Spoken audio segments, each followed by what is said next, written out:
and I am joined with Sarah Johnson, Sustainability Coordinator at CSU Northridge, and Michelle Mata from the Clean Vehicle Rebate Project. Michelle today is going to be sharing her wealth of knowledge and expertise on clean air vehicles.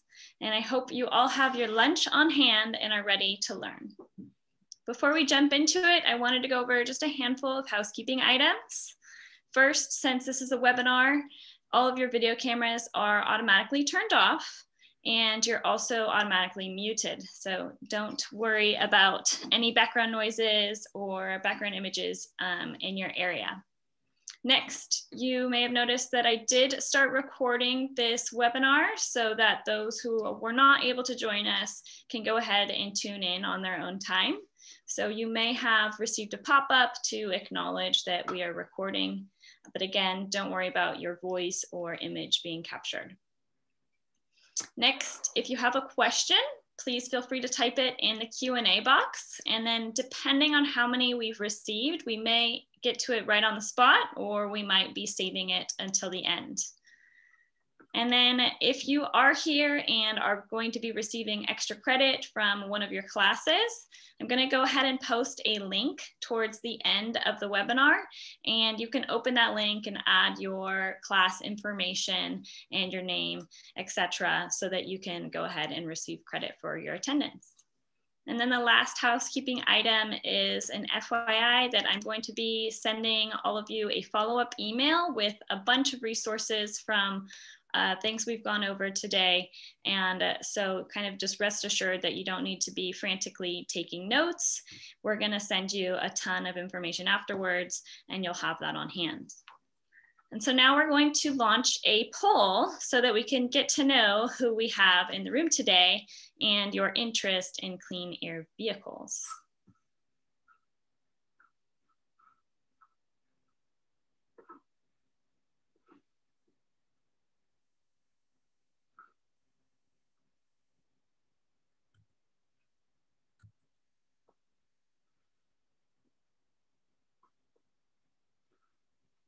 Michelle, can you confirm that you can see that poll on your end?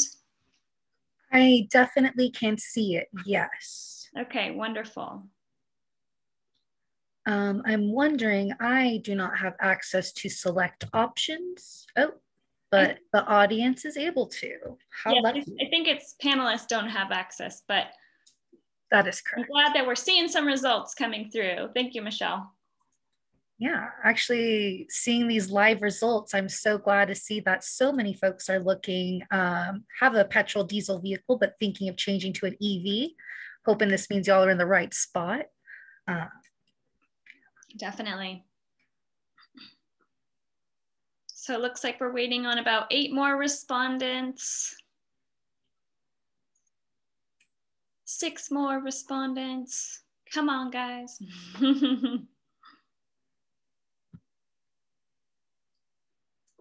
We'll give it another minute and then we'll share the results with you all.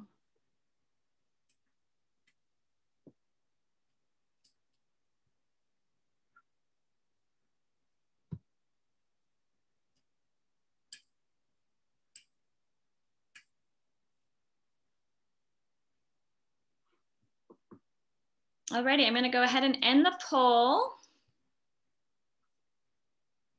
and share results. So in the group today, we mostly have individuals that currently drive a petrol or diesel car, but are thinking of changing to EV. So we got about 70% falling into that category. And then that's followed by people who have hybrids with 11%. We have 8% that don't own a vehicle, and then 5% with an EV already. Then for our second question, what would be the most important and positive factor in your EV? Your decision to purchase an EV would be making a positive contribution to climate change at 43%. And then just above that, we have the cost of operation, fuel, maintenance, road, etc. So interesting, pretty split between those two. And then the last question, what is your biggest concern when thinking about owning an electric vehicle? We have with 41% the price of the vehicle. So definitely the material we have today should help with mitigating some of those concerns, learning about the rebates that are available. So I'm going to stop sharing and without further ado, pass it along to Michelle Mata. Yeah, thank you so much, Kayla. I really appreciate you as well as Sarah inviting me to kind of come and talk with all of you guys, especially looking at poll question number 3, some of the concerns you all have. I'm definitely hoping that this presentation can really help see that some of those concerns you may have may not so much be a concern anymore. So with further ado, I'm going to kind of start my presentation with an EV 101. Next slide, please, Sarah. So basically, I'm kind of breaking down you probably hear with electric vehicles, there's quite a few different models. So the first kind of EV you'll find in the market is known as a battery electric vehicle. So these are the ones I'm sure most of you are very familiar with. These vehicles only take power from electricity. And you'll see on the market that most vehicles that only are battery electric, they can go up to between 60 miles to 350 miles. So vehicles, they kind of fall within that range. I know before folks have had experience with maybe 100 miles or less, but it is definitely more popular to find full battery electric cars that can get you above 300 miles on a single charge. And then talking about charging with these vehicles for battery electrics, how long is it going to take to fill up my battery of my car? It's different from going to the gas station whenever you're kind of at half tank or however it is. But with battery electric vehicles, essentially, if you do want to charge your car from zero, the cars you can find on the market, they tend to vary between 4 to 17 hours to completely charge up your vehicle. And then a little bit later in the presentation, I'll be talking about the different types of charging because that also impacts how quickly your car will charge. So, got nothing in your electric battery, your car can be charged up in 4 to 17 hours. So hopefully that's already sounding better for some folks. And as you know, BEVs, you're just plugging them in. You can plug them in at home, at work. And right now there's quite a bit of investment to make more public infrastructure available to ensure that your vehicle is electric. Next slide, please. Here's just an example of certain BEVs, so full battery electric cars in the market. Some of you may be familiar with the Chevy Bolt. That, as you can see, gets a range of 259 miles on a single charge. And that's starting, MSRP, which is the market suggested retail price. So this may be the dollar sign you see at the dealership, may not. It's kind of a suggested price for dealers. But that's starting at less than $40,000 at $36K for a Chevy Bolt. The Nissan Leaf also, as you can see, that range, depending on what kind of model you purchase of the Leaf, can be between 150 to 226 miles on a single charge. And you can see the price listed there, the suggested price. Mini Cooper has also come out with a vehicle, gets a total range of 110 on a single charge. And you can see its MSRP suggested price there. And then the Tesla Model 3, which I do believe is the longest range of EVs currently on the market. If you were to go with the Model 3, the higher battery packet with that could get you 322 miles. And you could see that on the high end, it would be 46,000 for a Tesla Model 3. So not exorbitant amounts, but these are kind of what you would see in the market for BEVs currently. And then next slide, please. And now the plug-in hybrid. So we just talked about the pure battery electrics, and the plug-in hybrid here, this is a car that takes both gas and electricity. So if you're not quite ready to commit to full electric just yet, there are some vehicles in the market that can kind of help you ease you into that. So how does that work? A car that has both the gas tank and the electric battery. So essentially these cars, their ranges fall between 150 and 570 miles. That's how far the car can go before you need to refill it at the gas tank or go plug it in. But with that being said, that's how far the whole car can go. Only 25 to 53 miles of that whole range is just pure electricity, because the battery can only go so many electric miles before it needs to pull from the gas tank. And since typically the battery is a lot smaller than compared to a pure battery electric car, it's a lot quicker to charge up these smaller batteries. As you can see, depending on what kind of charging you're doing, you can charge your battery between 1.5 hours to 10 hours. And it's recommended that you do home or public charging for these vehicles. Next slide, please. And here is just some examples of plug-in hybrids that are currently at the market. As you can see, there's a Honda Clarity plug-in hybrid that can get 47 electric miles. So if you just wanted to charge it, never take this car to the gas station, you can go 47 miles before having to plug it in again. Or if you wanted to use, the gas component as well, you can see it goes 340 miles. And the MSRP is listed there. Ford just came out with the Ford Escape plug-in hybrid just this year. You can see its metrics there, as well as the Toyota RAV4 Prime just came out, I believe, last year. And as you can see, those MSRPs are below $40,000 for vehicles. And that's kind of some of the examples of plug-in hybrids there. Next slide. So that was basically talking about the different electric vehicle types that you could find on the market. So now I'm going to talk about the different types of charging, because unfortunately it's not just like you pick your brand of gas station and you kind of go there. This one's a little bit more intricate with the types of plugs. So this first type of charging we have here is home charging. And this one you can kind of do with either with level 1 or level 2. In this particular slide, we're talking about level 1 because this is any outlet you can find in your home. So it's just that 3-pronged outlet you see in your home. When you purchase your vehicle, that will be a part of your vehicle, how you charge it. And you literally just plug it in and charge your vehicle in that way. But as you can see, level 1 is known as the slowest because you are only using a 120 volt outlet to kind of charge up your car. So if you can imagine, how long it takes to charge your phone, which is such a smaller battery, you can imagine for a bigger vehicle, with a larger battery, how much longer that can be. So if you do feel more comfortable charging your vehicle with just a level 1 with this 3-pronged, just know it will be a bit slower, about 3.5 to 6.5 miles you'll be charging on your vehicle per hour if you were to go this route. And plug-in hybrids as well as full battery electrics can use this, but again, it is the slowest form of charging. With that being said, next slide, please. We have level 2 charging. So level 2 is when you start hearing about people needing to kind of maybe not remodel their homes. That's a bit of an exaggeration, but needing, I guess, a 240 volt outlet. So what that outlet looks like, if some of you have dryers in your home, you'll notice that outlet is a 4-pronged outlet, a stronger wattage. So that is typically when people are talking about installing charging into their home. This is the type of charging folks are talking about because obviously you're using a larger wattage, it's charging your vehicle a lot faster. And as you can see, it's 14 to 35 miles per hour that you're charging this vehicle.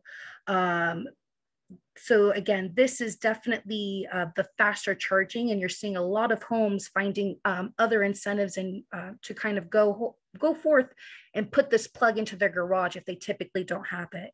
But again, if you see that your home has a dryer outlet, that's typically what folks have been using to kind of install this faster charging infrastructure. And with that being said, there is level 3 or DC fast charging. So this is what we're hoping with our new infrastructure plan will be built throughout all of the US. So Tesla is well known for their DC fast charging network. And essentially, as you can see, in 1 hour, you can charge up to 100 to 200 miles on your vehicle.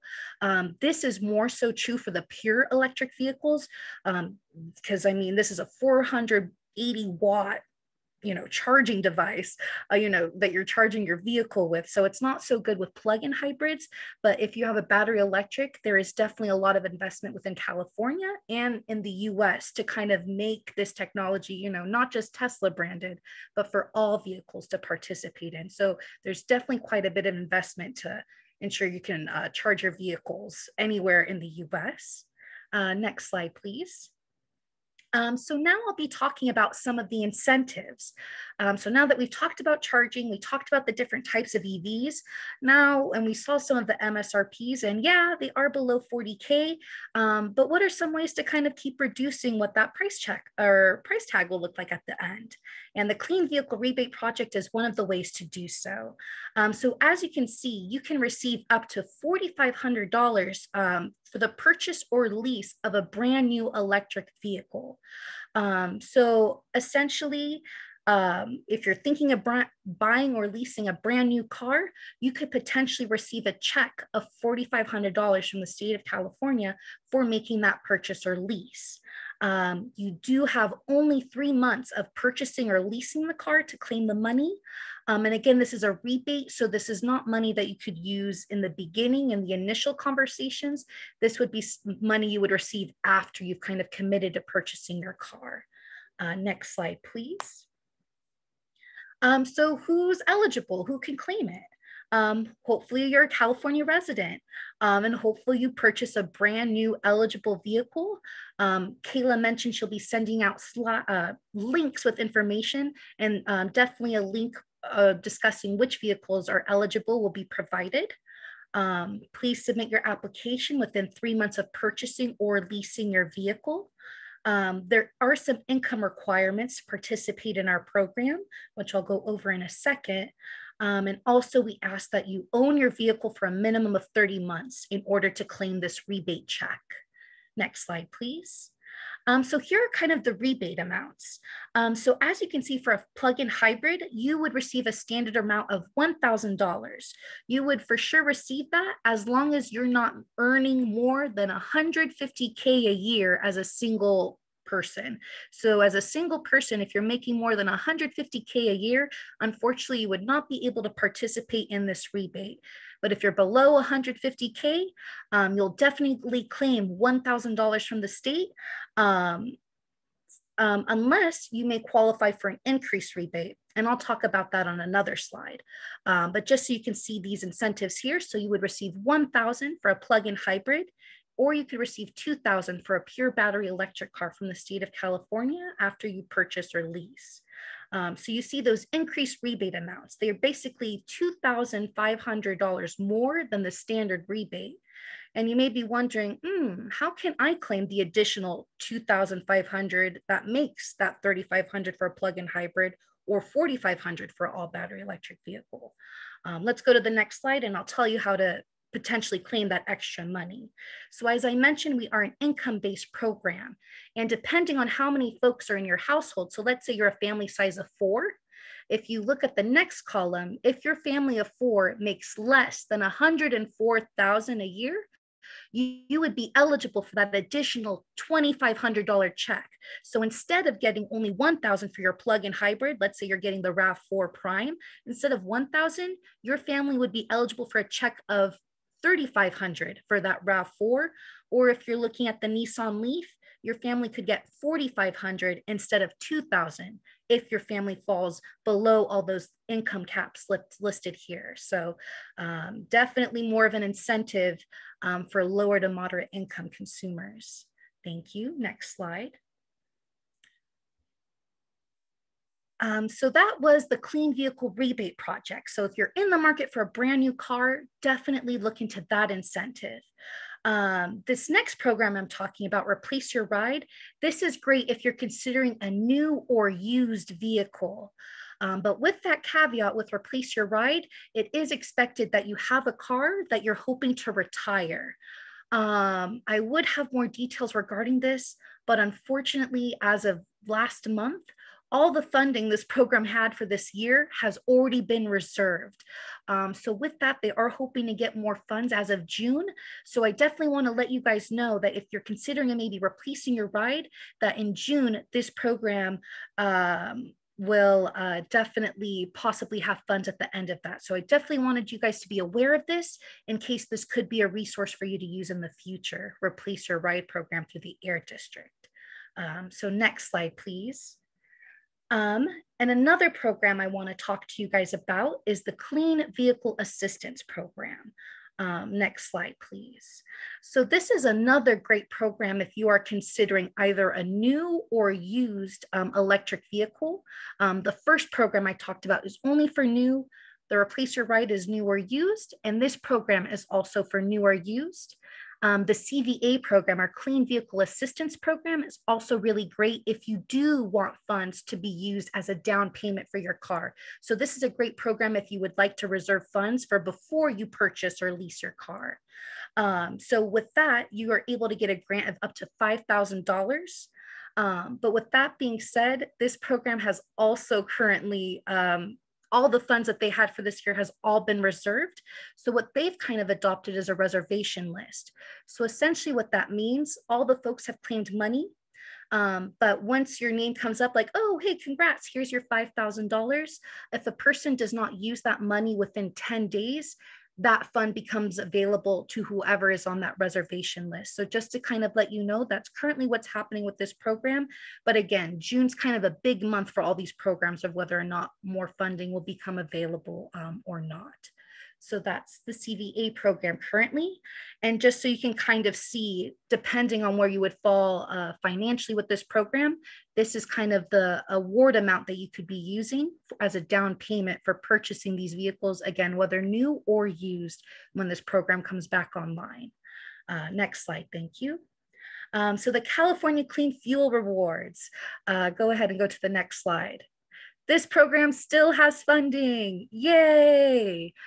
So this program actually was just launched this January, so it is completely brand new. All Californians are eligible for it, and essentially you get up to $1,500 off the purchase or lease of an eligible battery electric vehicle or plug-in hybrid. So the reason they say up to $1,500, it is due to the battery size. So the bigger the battery in your vehicle, the more money will be rebated off, up to $1,500. So pure battery electric cars will probably definitely get the full $1,500. It is in the plug-in hybrids that it'll tend to vary. More rules with this program. The vehicle must remain in the state of California. There are no income or location restrictions. So no, basically this is something you would talk about with the dealership. So if you want more information about this program, the dealership should be well informed of this program. If you go to a dealership and they are not aware of this, I would definitely save the information for the Clean Fuel Reward headquarters to let them know, but your dealership should be aware of this program. Next slide, please. And here are some additional benefits and incentives for driving electric. As a lot of you kind of noted in the poll, that driving electric definitely improves air quality and public health by reducing tailpipe emissions, which, I mean, living in Southern California, this past year, we've only seen how important reducing tailpipe emissions is. Number two, lower fuel costs over a vehicle lifetime. What does that mean? You may have remembered from the demonstrations of what a battery electric car looks like, but with an electric battery and electric engine, you no longer have to worry about smog and all those different liquids that your diesel engine needed. So you no longer have to worry about yearly check-ins, smog check-ins, changing your oil is no longer a concern. I mean, unless you go a plug-in hybrid route, that may be different. But definitely with the pure battery electric cars, folks all the time are saying you only have to worry about putting air in the tires and making sure there's liquid for your window wipers. Those are essentially the only concerns those drivers have. And then with that, lower lifetime maintenance costs. You're putting less investment into your vehicle because all you're doing is charging it up, and essentially it's software. Another incentive is a federal tax credit. So that if you are to purchase your vehicle is definitely something you're able to claim, and that is up to $7,500 that you can claim on your taxes, depending on the vehicle that you purchase. Another reason to go electric is that blue HOV lane sticker. Essentially, basically, you guys are probably know with that carpooling lane, that sticker will give you and your car access into that lane as a single passenger. So you don't have to worry about actually carpooling. And then number 6, potentially your utility company has an additional rebate for you for going electric, especially if you're trying to get that level 2 charger installed. Potentially your utility company may have an incentive. Michelle, if I could pop in real quick on this slide. Yes, please do. Thank you so much.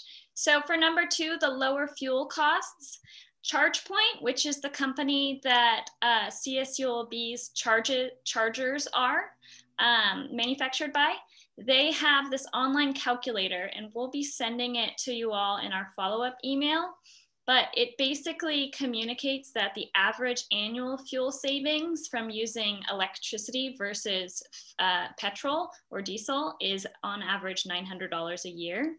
And then you can use that tool and customize it to your own driving habits. So there's like little toggles that you can move around and say, well, I typically drive this many miles per year, and I plan to charge at home this percentage of the time, etc. And then it can give you a customized estimate on how much you'll save. What an excellent tool. Yeah, no, absolutely. That's so great that you'll be able to send that out to folks. So you can really personalize it and see, you know, if this is a worthwhile decision or not. But speaking of tools, next slide, please, Sarah. I have a savings calculator for you all. So before I go and demo it, and I encourage you also to do so as well, but I encourage you guys to Google savings calculator from Clean Vehicle Rebate Project, and essentially providing your zip code and answering a few questions, we can figure out what the savings could be for you where you live. So I'm gonna go ahead and share my screen. So let's do that. All right, here we are on my savings calculator screen. I hope we all can see that currently.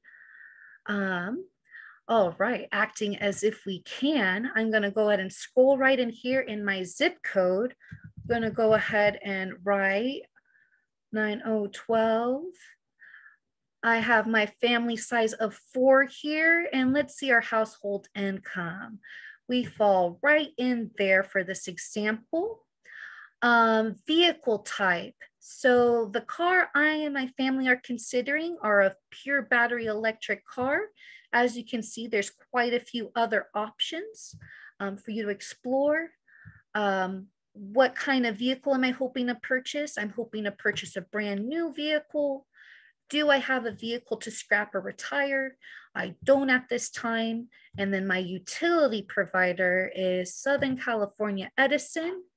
And once I hit calculate, if I actually hit it, let's see what happens.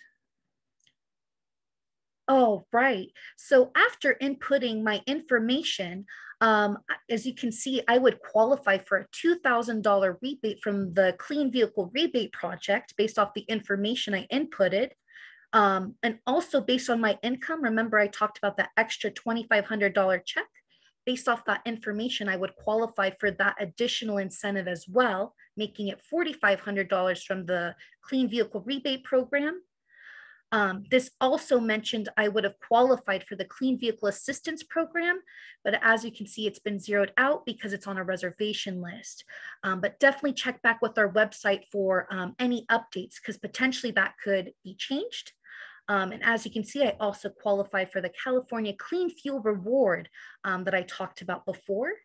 So basically my savings would be $6,000 with the information I provided. And I can just put my email right in there, as y'all can see. And we will send a copy right to your email if you guys are interested. But that is our savings calculator that I definitely hope you guys are trying out right now. And yeah, excited to hear about once we get into the Q&A. But I'm gonna go ahead and stop my screen there, or stop my share there. And then real quick, just to tag on to that, Michelle. So this tool is awesome because it basically consolidates all the different rebates that exist into one location, but it doesn't mention anything about the federal tax credit. So that's another potential incentive for you. And then also the fuel savings. So those were mentioned separately as kind of financial incentives, but just keep in mind that those are not captured by this particular calculator. They would be in addition to that. Yes, thank you for that call out. You may have noticed I paused my screen kind of at the bottom. If you do want more information about the federal tax credit, we do provide a link here, only because the federal tax credit varies by model. So it's not about the actual applicant, it's about the kind of car. So it's very tricky to capture all these incentives, but thank you very much for that, Kayla. But I will officially stop my screen share now. And yeah, and with that, that kind of concludes my presentation. Thank you all for listening to that. I am now ready to answer any questions any of you may have. Thank you so much for bearing with me through all of that. I know it was quite a bit of information to throw at you all. So thank you all again very much. And Michelle, we did get a handful of questions that came in while you were speaking, so I'm just gonna raise them again. I tried answering, but I'll let you as our subject matter expert give it a shot as well. I appreciate it. We had a question from Jesse Santana. He said, for level 1 home charging, do I need a dedicated circuit, 20 amp, for charging? So from my knowledge, I do not believe you would need one. But if you are, so it kind of depends on your utility. Because as you may know, with purchasing your electric car, depending on what service or what tiered service you belong to, that may require whether your car has a separate meter. But from my understanding, if you are just doing level 1, using the plug, you know, the dealership provided you, you know, you didn't talk to Edison or LADWP or whoever your, you know, utility provider is about your vehicle, my knowledge is you would not need a separate circuit to charge your vehicle to do so. But again, this is kind of a conversation you would have with your utility provider regarding, but thank you for that question. Thank you, Michelle.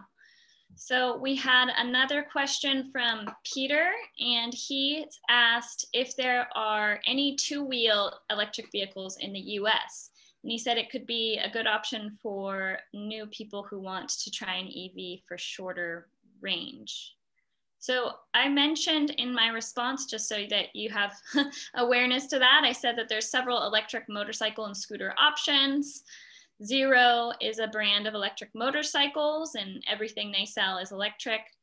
And then there's Harley Davidson with their Livewire model, and that is fully electric. And Vespa, I know, has at least one electric model. But if you have any further information you'd like to share about 2-wheel EVs, that would be great, Michelle. No, that is actually so absolutely, Kayla. Thank you so much for providing those makes. 2 wheels are definitely an option.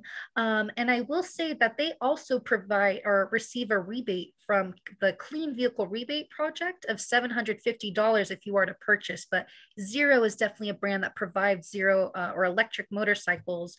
You mentioned Harley is one, EV Go.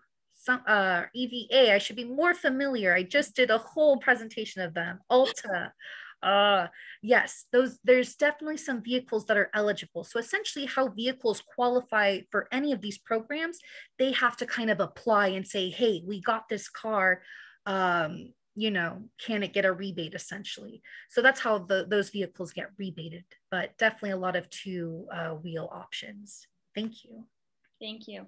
And so we have another question from Rick, and he said, what does the Replace Your Ride offer? If they are getting funded in June, it would be good to know. And I responded saying that if he has a car to retire, then he could qualify for a rebate from this program.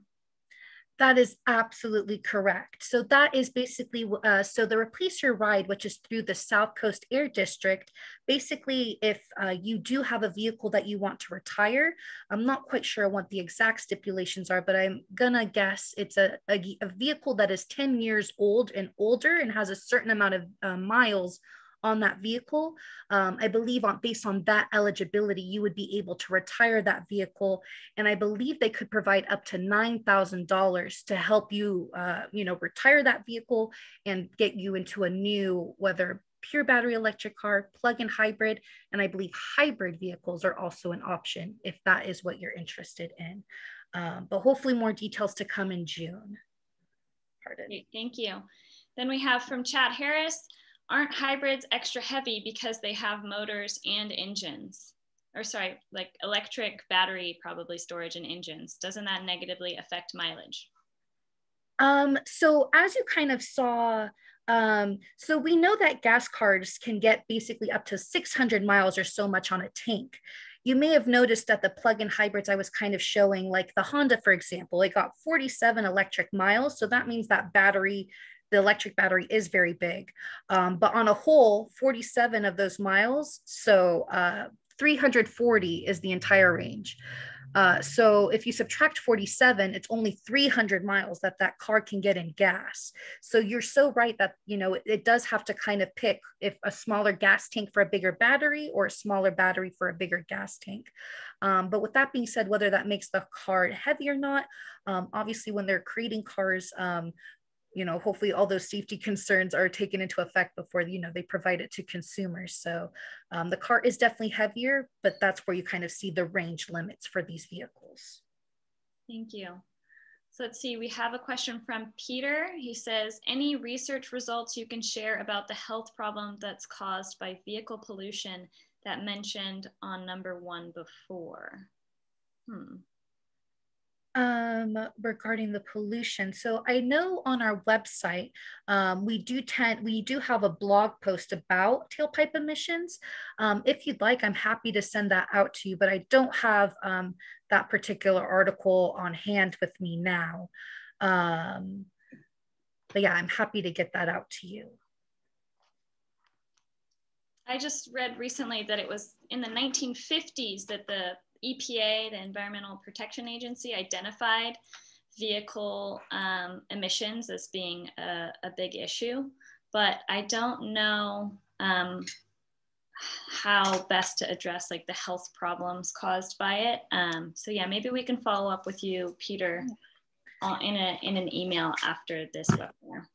I mean, regarding health, I know our organization is partnered with quite a few asthma coalitions because that is one of the hugest, at least we've seen in California, one of the hugest health-related issues with pollution and smog, especially with our work in the San Joaquin Central Valley. Our partnered work with the Asthma and Allergy Coalition is quite strong because of the amount of pollution in the San Joaquin Valley. But I know that's not Southern California. Very much related. No, thank you, Michelle. And then we have a question, how much does CSULB charge to charge vehicles? And I can answer that. And that is currently 29 cents per kilowatt hour. And that's roughly in line with what's charged in the city of Long Beach.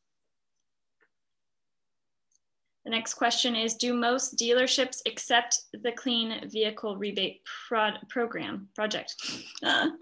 Thank you. No worries. So about the Clean Vehicle Rebate project, this would be an incentive that you would pursue after you've purchased your car. So your dealership is not so much involved in the process for the Clean Vehicle Rebate project.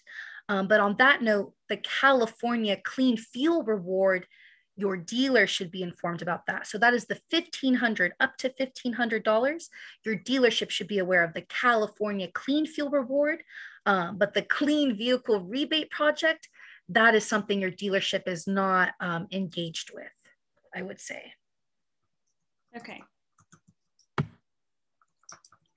And you guys don't have any sort of list of like which dealerships are on top of being aware of this program versus we do outreach to all dealerships. It's just a matter one thing we've noticed, particularly with dealerships, there's a lot of high turnover with sales staff. So we do try and provide our information to all dealerships, but we've seen kind of a challenge with retention of information with dealers in that end. Oh, I see that he corrected himself afterwards. Okay, so now we have a anonymous attendees question for the HOV sticker. If I buy a new pure EV car, such as a Bolt, how many times can I get this HOV sticker? For example, after the blue sticker expires, can I get the next one? Yeah, that is a great question. So the HOV stickers are administered by the DMV, And unfortunately, your car can only be a part of this HOV program. As you know, I think each car, it's up to 3 years that your vehicle, so that blue sticker is good for 3 years, the purple sticker is good for 3 years. Basically, the different colors signify the year you registered your vehicle for the sticker. But with that being said, your vehicle can only have that sticker once in its lifetime. So let's say you purchased a used vehicle that already had that sticker. You as the new owner cannot put a sticker with your name on it because that vehicle has already claimed it. So if the HOV lane sticker is something you're very much interested in it, essentially you would have to purchase or lease a car every time your sticker expires. So leasing is definitely an option if for those interested in that HOV lane, because you will be getting a car every 3 years, essentially, guaranteeing you'll get that sticker. But yeah, once your car has the sticker, it can't be exchanged or anything like that. You would have to get a brand new vehicle for that. And who knows, maybe in the next, as a dream, maybe in the next few years, California will change their highway kind of infrastructure so that there's like 2 HOV lanes, and then they can provide more and longer access to clean air vehicles. But as it stands, there's typically only one. That is correct. Thank you. So let's see, we have a question from Peter. Actually, I am a founder of EV community in my country since 14 years ago. Right now, I stay in Bali and try to make 100% electric vehicles. So may I know how government calculate the incentives so I can persuade mine? Okay. So he's curious, how are these incentives landed on? If you know any of the internal decisions and the factors that are used. So pardon me as this is coming off my head. So I know for our program, the Clean Vehicle Rebate Project, we were able to get our funding because California is, oh my gosh, I'm forgetting what it's called, but essentially we tax companies based off how much they pollute. Please feel free to jump in if you guys remember what this is called. But essentially in California, again, I'm so embarrassed. What was that? Carbon tax? Yes, there we go. It's the carbon tax. So basically, because based off all the companies that pollute, they are taxed by that. And those carbon credits, however they're moved throughout the marketplace, the selling of them, and however, that's what kind of creates this pot of money to distribute these incentives. So these incentives only exist because we are taxing organizations based off how much they pollute, to put in a better word. So essentially that is how California has been able to reserve this funds for my program, the Clean Vehicle Rebate Project. Regarding how all these other programs have secured funding, it is through the state. And yeah, that's definitely a higher level question than I have currently, but carbon tax is how we have. Sarah corrected me. Oh. It's not carbon tax, it's cap and trade. The cap and trade. Yes. Yes. Thank you, Sarah. What a valiant effort. Okay.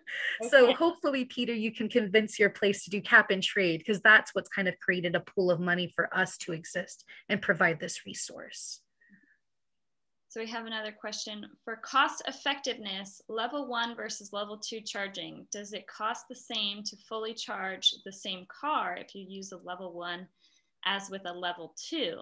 I know level 1 is slow, but is it very inefficient? So, and that's where I think that's a great question. I'm trying to figure out where to begin. I can maybe take a stab at that if you want. Oh, please do. Thank you. Sure. So I know that our university is charged per kilowatt hour. So with level 2 charging, it's releasing more kilowatt hours per hour.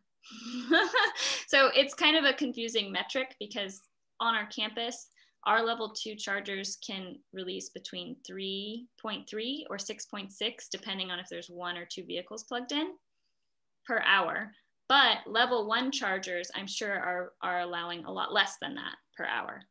And so because the cost is is assessed based off of the total electricity provided or the total kilowatt hours provided, it's gonna cost the same. It's just with a level 1 charger, it'll take longer, but you'll get the same amount of energy versus, you know, the level 2. So I feel like that was a really difficult concept to explain. I hope that worked out. No, that's so great, Kayla. I also wanted to add, because I just thought of it, depending on your utility, it may be cheaper for you to always charge your vehicle at night when compared to the day, because rates do tend to vary. You know, when folks are using electricity, it's definitely more expensive than when folks are not using as much electricity. So as Kayla was saying, there's quite a bit of different variables involved when calculating how much it would cost to charge your vehicle. Time of day is definitely a component of that. Mm-hmm. Okay, let's see. I'm getting lost on these questions. Let's try and find a new question. Appreciate it so much, Kayla. Let's see, from Richard, will these incentives eventually stop, assuming everyone will convert to electric in the near future? So, I mean, these programs, as you can see, have been fully subscribed already. I mean, we're hoping that the funding will continue.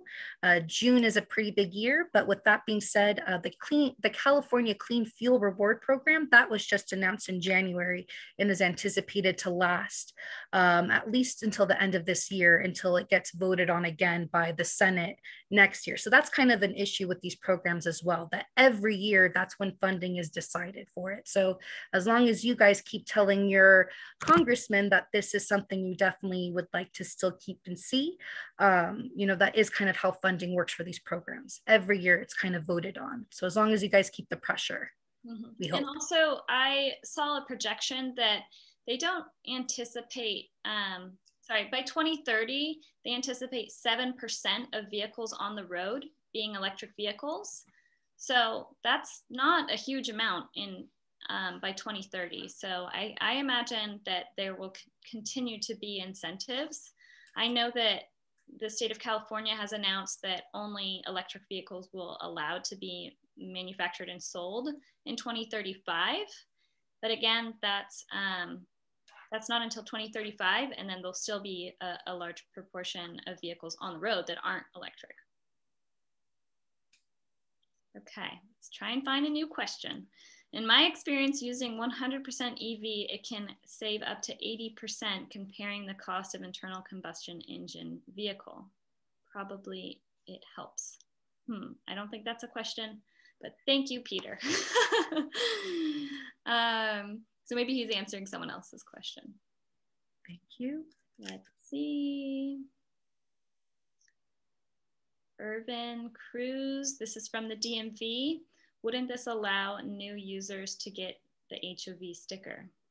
Then he posted IncomeBased California decal program beginning. Some owners can have the option to apply for an income-based program that may allow decals to be available to new owners of qualifying used vehicles. Interesting. That is exciting. I'll definitely have to share that with my colleagues. This is definitely the first of hearing of this program. Thank you. That's great. Thank you so much, Irvin Cruz. Okay. Okay, just looking around, just making sure I've got all of them. For the HOV sticker, if I buy a new pure EV car like a Bolt, how many times we answered that?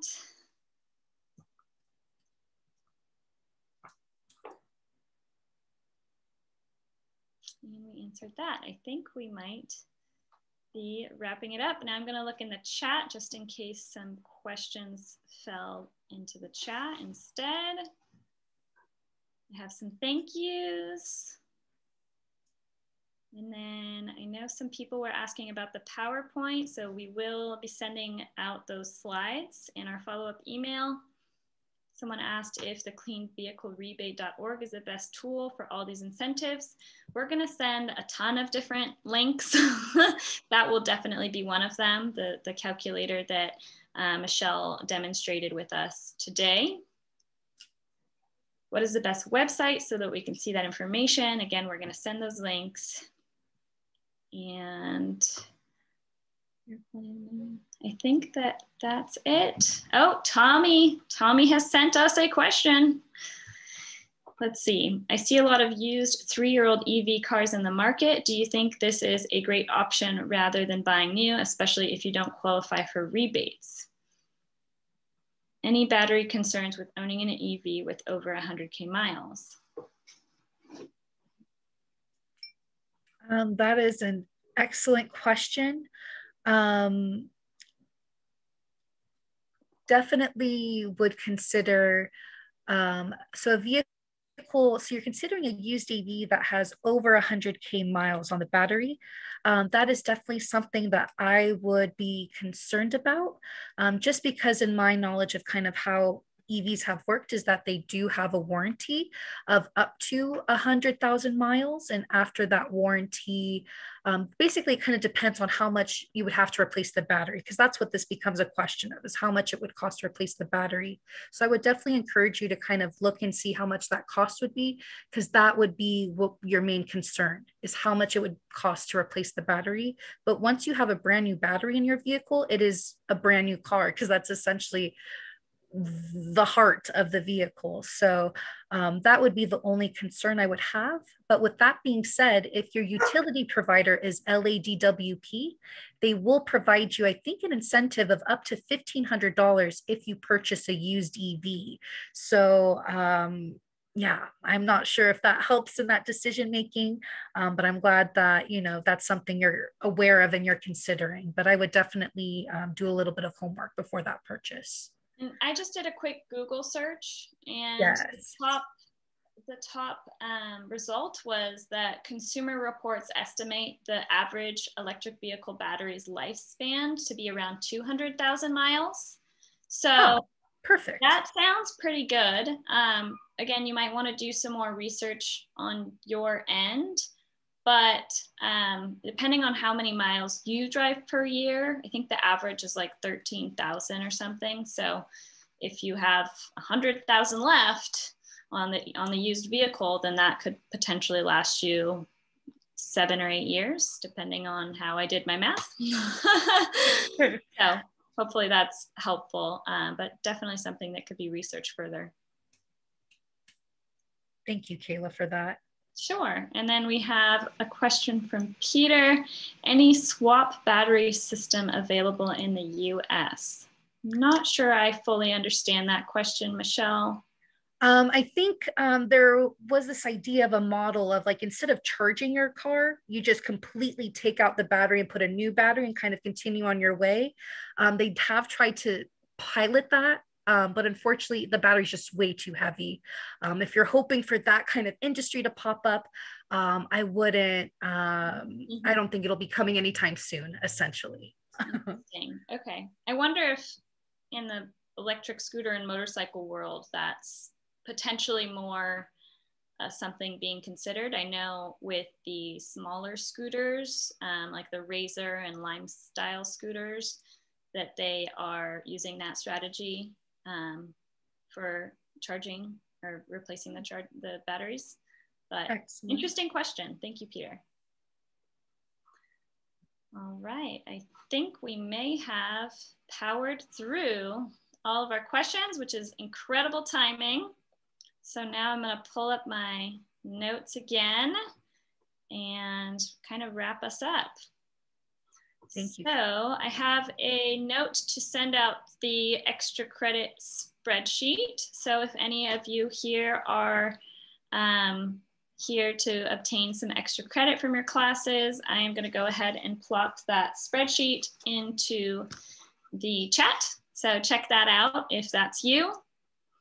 And then just thank you all for attending today. So we really appreciate you guys joining us, and a huge thanks to Michelle for spreading her wealth of knowledge to each of us.